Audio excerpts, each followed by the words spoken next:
Good morning. I am Forrest Harris, the director of the Keller Mills Smith Institute on Black Church Studies and president of American Baptist College, and a part of the collaborative partnership and team that has brought together the African American Lectionary, the first online African American lectionary ever in the history of Christendom. Let's give Martha Simmons, who is our co-partner in this, a hand. Martha, stand up. Let's just always celebrate the brainchild.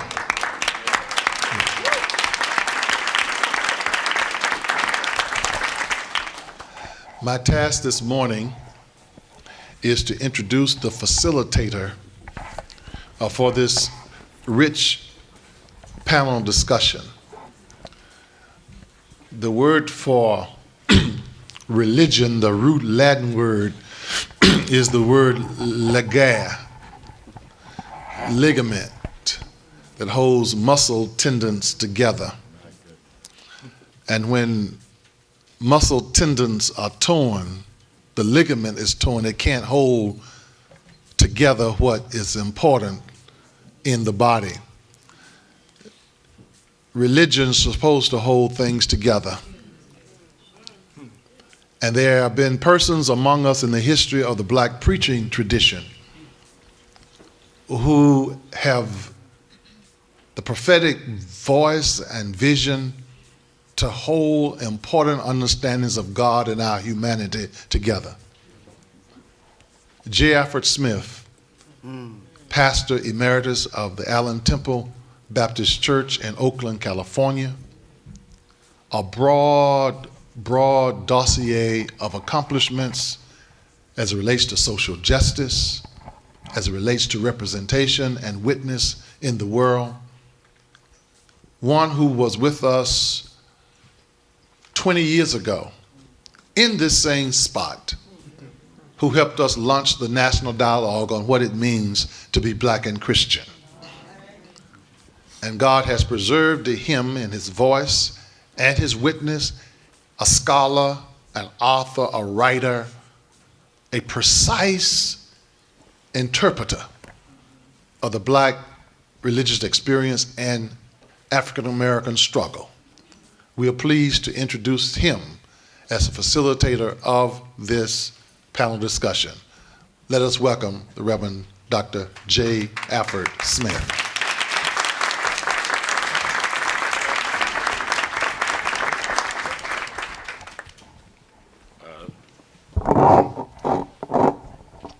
Thank you, Dr. Harris. I'm also humbled by your most gracious words, and I must say that I am deeply grateful for the visionary work of Sister Martha. I've known her across the years.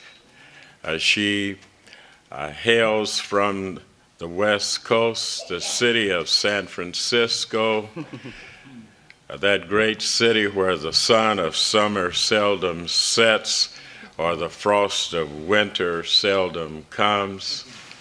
And she has carved in the annals of African American religious history a place for herself and a place for women. And I thank God for the fact that Dr. Forrest Harris is a giant not only in terms of his physical height, but that he stands tall in both academia in the church and has allowed me to be associated with him in prophetic ministry. Our theme today is God, justice, and hope. And when I think about the theme, I'm reminded of the playwright Archibald MacLeish, who in his rendition of Job said, "There's always somebody playing Job. Millions of humankind burned, crushed, mutilated, slaughtered. For what? For sleeping, for thinking, for sleeping the same night in the same city. Yes, sir. London, Dresden, Hiroshima. There could never have been so many who suffered more for less." And as we think of our own social locations, the communities out of which we come, we could say that as we paraphrase the words of Archibald MacLeish, that our communities are communities of pain and of suffering and of hurt. As I think about Oakland, California, and the presentation of Oakland that is given by the Oakland Chamber of Commerce. And there's the beautiful Jack London Square area where the restaurants are. And there's the Hill area and where St. Mary's College and other academic institutions stand with a majestic kind of greatness.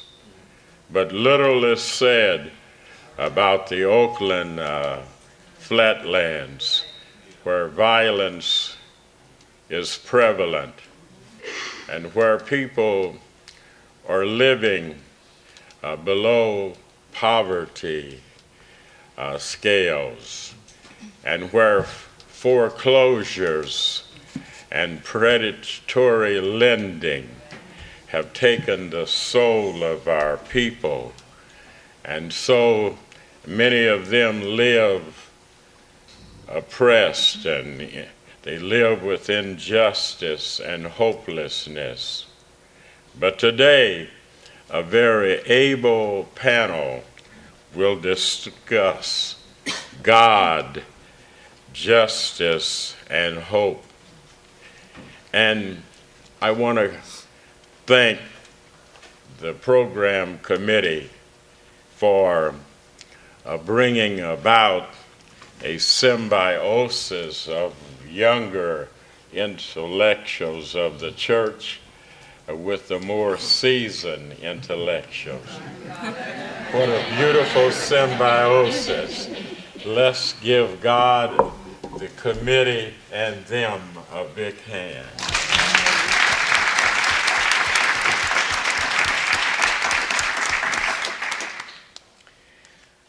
I would like to present the first speaker of our panel, one who really introduced himself on yesterday, the Reverend Osagifo Uhuru Seku, My Lord. an author, a documentary filmmaker, public intellectual, pastor, and theologian, one whose mind has been baptized not only in the sacred lore of the church, but with the thought of the existentialists whom he quoted so freely on yesterday. And I can't wait to hear what he has to say. The second speaker is an amiable and affable young scholar whom I met yesterday and enjoyed coming from Embassy Suites to this sacred place with her. She is Dr. Monica R. Miller, She holds a PhD in theology, ethics, and human science from Chicago Theological Seminary, and she has degrees from Fordham University in religious studies and from Drew Theological School. And Dr. Miller applies cultural studies and postmodern approaches to the theoretical formulation of the study of religion. She is a co-editor and contributor with the revered Anthony B. Penn of a 2009 special issue of Culture and Religion Journal on hip-hop and religion. We could say a lot more about her illustrious background, but in the interest of time, we shall move on. And on last night, I called Atlanta, Georgia, to speak to Dr. Regina Anderson, a very able clergy woman, and she was saying to me, Pastor, because Dr. Anderson hails from Allen Temple Baptist Church, I can't talk to you. I'm rushing to get in the ride that's waiting for me. I have to go to hear Bishop Vashti Murphy McKenzie. And I said, that's not possible. She's supposed to speak for us at 10 a.m. in the morning. How's she going to preach for you tonight and be with us? And so, but praise God,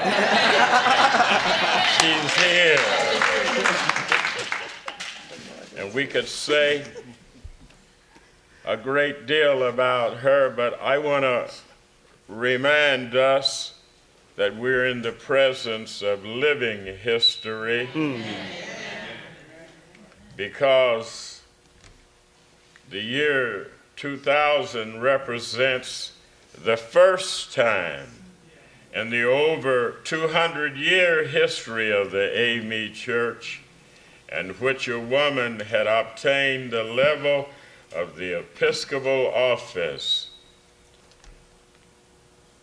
But 2 years later, she made history by becoming the first woman to become the titular head of the denomination as the president of the Council of Bishops. And she served her term, which made her the highest ranking woman in the predominantly black Methodist denominations. But during 2004-2008, she became the first woman to serve as chair of the General Conference Commission of the AME Church, which plans and orchestrates the denomination's worldwide quadrennial conference. And yes, you know who she is. Better than I can tell. So therefore, I'd like to say that the next speaker does not need any introduction. He's a legend in his own time. Has a dormitory at Morehouse College named after him. He is modest. But instead of reading what's in the printed resume, because sometimes a resume will talk about one's intellectual achievement.